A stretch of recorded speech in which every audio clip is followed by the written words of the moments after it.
কি রে মা, ওর সিহরের টাইম শেষ হইলে খাবি নাকি? কি রানছু মা? কি রাঁধবো রে মা?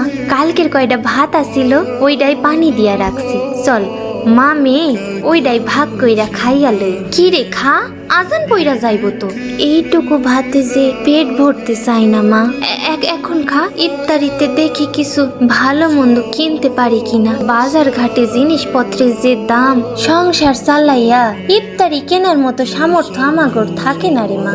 কি রে মা, ইফতারির তো সময় হইয়া গেল, তাড়াতাড়ি আয় এইদিকে। এ কি মা, তুমি না কইলা ইফতারিতে কিছু ভালো মন্দর ব্যবস্থা করবা? এ তো শুধু শুকনা মুড়ি আর দুইটা সব। গরিব মানুষের আবার ভালো মন্দ এই জোটাইতে গিয়াই আমাদের মতো মানুষেরা হিমশিম খাইয়া যাইতেছে। জানো মা, বড় লোকেরা ইফতারিতে কত কিছু খায়, আবার কত খাবার নষ্ট কইরা ডাস্টবিনে ফেলাইয়া দেয়। ওরা যেই খাওনের মূল্য দেয় না, আমরা সেই খাওন টাকার অভাবে কিনতে পারি না। তুই কষ্ট পাস না রে মা, একদিন দেখিস আমরাও ভালো মন্দ খামো। আল্লাহ আমাগর ঠিক সহায় হইব।